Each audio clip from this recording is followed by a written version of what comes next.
Okay, so first, for unpackaging the sawmill here, is getting the bed section out. So there is one bed section that is separate from the others, along with a box that has all the feet and hardware we need to get it all apart.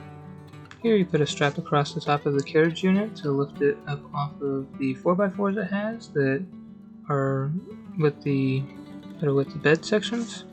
Here you can see there is operator air, and the carriage fell toward the tractor, so ended up having to get a little creative. So partly didn't have enough lift on the tractor to get it up over, and then with it slipping back, made it at that angle.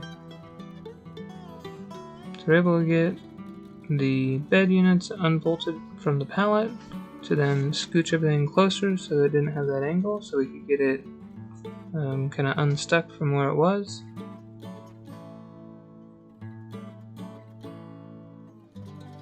And then even with that, so we kind of got everything straightened up, but the 62 didn't have any additional lift, so we needed to get those bed sections where they were kind of tilted. So we got the other tractor over there so they could kind of hold the bed sections as we tilted them, which then allowed us to get the cage or the carriage unit off and set it over on the concrete. Okay, once we got that unhooked, we will come back for the bed sections, get those picked up, and put them over by the concrete so that we could start building out the sections. So initially we went through and just unpackaged everything to identify what all we had and kind of determine what goes where. To make sure we're getting everything installed correctly, we went ahead and found the book that kind of describes how everything should be set up. So we went through and got the feet prepped, so there's one nut that goes on the bottom with washers. And then we started putting the feet on. So there's little pegs that determine or that go into the bed sections, so that's why we had to spin that one around. Here we're getting the feet put on, just so whenever we set it down, it's already up. Doing the same thing on the next section here. So you have one section that doesn't have any raised bed, and then the other three sections do. Thank you to daylight savings time. It's only 6 o'clock and already dark out, so got some lights out. Got the bed section there set up. And got that last one. So then we just went through and got them bolted together loosely.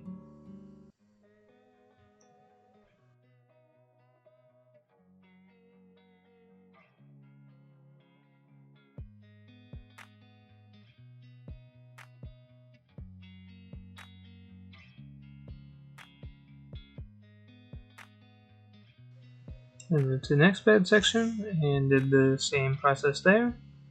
So there's 2 or 4 bolts that go in to hold those together.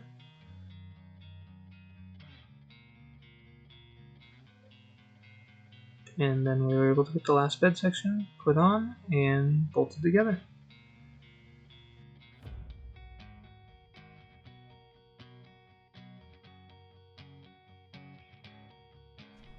Okay, so we have the main unit here.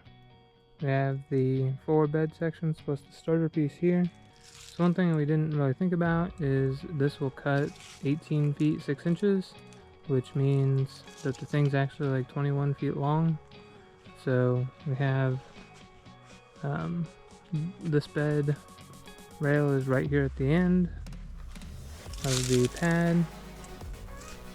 And we just have a little bit of room back here. We did 24 feet, so we really need to go a little bit longer, but that should work. We have everything loosely put on. We still need to do leveling and everything, but we have the feet on and have them all kind of put together. So we got started again on the next day. So here we were working on getting all of the pieces that actually hold the log or use the clamp. So there are 3 of those. 2 of those actually have the clamps on them, and the third one just has the black upright piece that holds the log. up against the side.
Here we have a 2-foot level that we're just putting on each bed section along the way and making sure that it is level kind of left to right.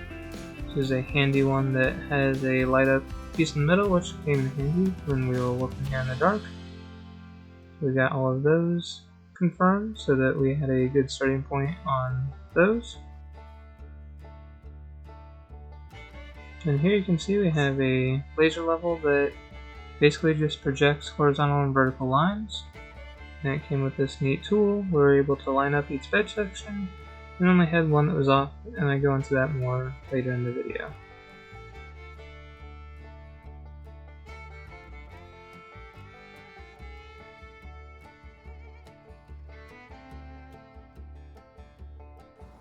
Alright, so I haven't lost all daylight yet, so I was going to kind of do a little bit more in depth here on what we've had to do. I've done the time-lapse footage, but I figure I kind of go through and show a little bit more of what's what. So basically, you have these bars here that go across. So this one stays at this end, and this is the log holder. So this is actually what holds the log up against this side. And you have 3 of these.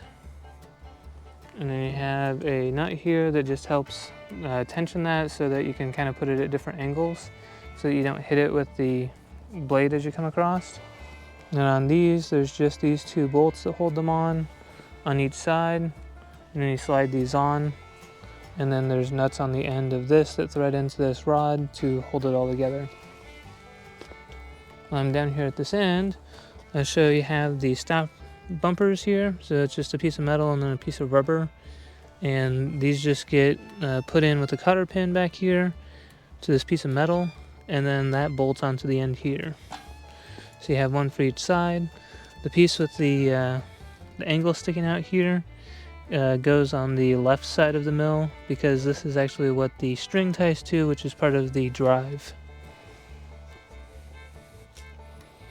So I come over here, so I have another assembly for the black piece that is a log stop, and then here you have the actual piece that clamps the log. So this just goes on here and then can slide, and then you spin this in and out to clamp the log. And it's just got a thing on the bottom here that's a catch to hold it at different, or hold it down. And again, it just is held on with the 4 bolts. Come down here, same thing. So we went ahead and put the 2 log clamps here because we figured that most of our logs are going to be kind of in this area. And then the longer ones will go and just have the log stop and, you know, should be sufficient holding it here. Have the 2 bumpers again down here at this end. So you have those 2 on there and they just bolt on. And then these pieces bolt in behind here. And these are called travel stops or travel holders. So basically what it does is it clamps down onto the carriage over there, so that if this needed to be transported, which it says it's a portable sawmill, but it's not 100% a portable sawmill, but anyway, you have where you can screw this down and it holds that carriage in place. And they just go there. So that's kind of the nuts and bolts, literally, of kind of putting it together. You have the feet that go, and you have the nuts and everything that hold that. So you have, I think, 15 feet in total that go underneath. And then we have the main unit here. I'll run inside and I'll show you how we leveled this bed, because it ended up working really well, and kind of want to show how we did that.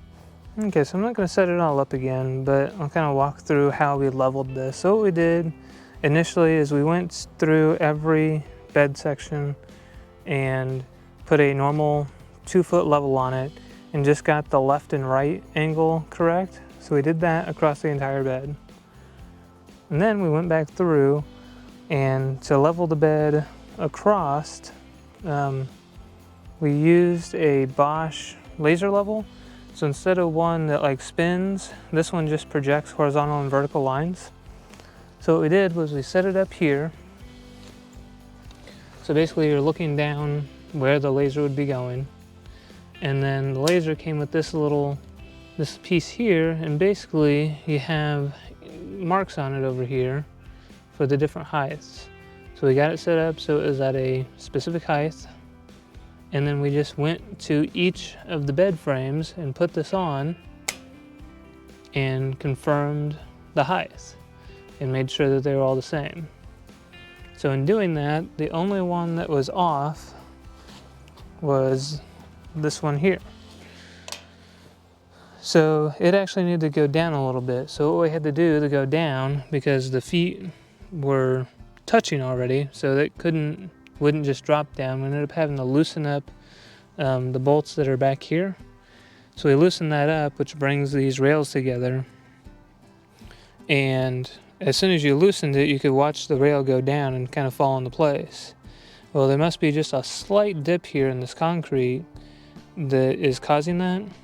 So what we had to do, because as soon, like I would stand on it, Dad would tighten it back up, and even with that, it would just bring it back.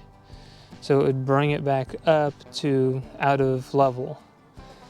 So what we did is in this gap here, so whenever this was loosened, there was a gap here at the bottom. And whenever you tighten it together, it would just close that gap up.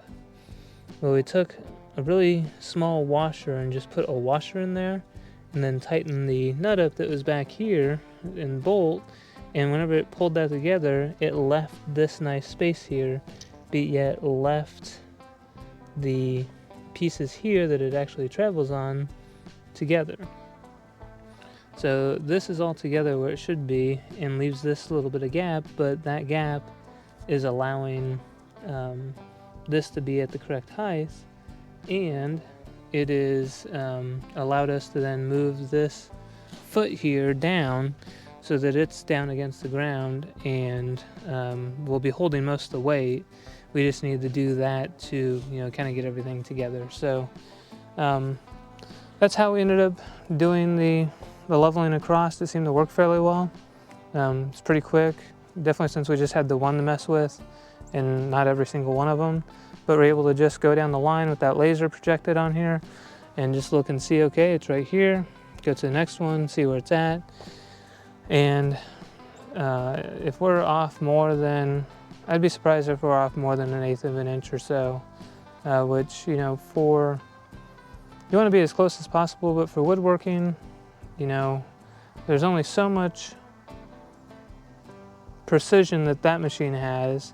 And then, most stuff you're gonna take through a planer and plane to a specific dimension anyway. The only thing we really have left now is to put this carriage on the rail bed here. So that'll involve picking it up, getting over there, driving the tractor in and setting this down. So that leaves these pieces here. So basically the black pieces here are just kind of tip protection. So basically it doesn't allow this to fall off of the rails. So it has hooks that go in under and just allow it, you know, if it tries the tip or were the tip, it would catch on that. So I have that to put on. And then the drive system on this is a motor with some pulleys and then a string that runs from there down to the other end. So that is kind of how that works. So we'll have to get it set up. So that's what the string and everything over here is for still. So getting closer. We should be able to finish it up tomorrow night, get it going, and get to some of these lugs we have down here. So I'll definitely have video of the first run through with this, and once we get it on and going, I'll kind of walk through the menu and how, along with, so this does have, you'll notice, it has the simple set on top of the control panel over there, and we do get the debarker. So it's a motor that runs along the side and takes a chunk of the bark out before the blade passes through, so that you help keep the longevity of the blade. So I'll do more of a run through once we have the thing actually going, but for now we have the bed set up and leveled, and tomorrow we'll be getting this on and we'll actually be able to start running it. So here we are picking up the carriage, put on the track, able to use the 62 with one strap and just pick it up in the center, and then Dad was able to rotate it around to set it on. Basically there's a couple of wheels on each side that it rests on the track with, so just have to get those lined up. And then once we have that on, there's just a little bit of hardware to put on to make sure it doesn't tip over. So there's hardware on there that came from packaging, so you just have to take that off and put the other on.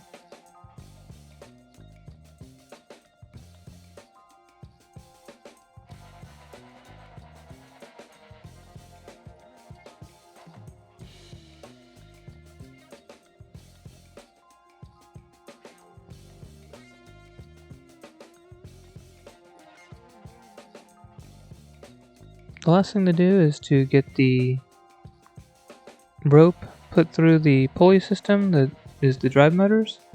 So basically put a couple of eye bolts on each end and then tighten up the string around the drive motor pulleys, and it allows the track to then be self-propelled back and forth.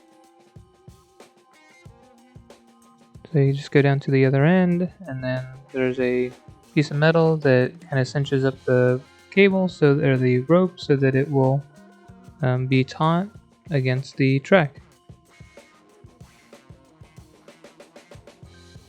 So here the drive motor was backwards. I go and explain this further in another video, but here we did have to switch the drive motor so that it would go the correct direction. Again, I cover that more in a future video. Thank you for watching the Schmitter's 100 Acre Woods. Give this video a thumbs up, hit that subscribe button, and we'll catch you next time.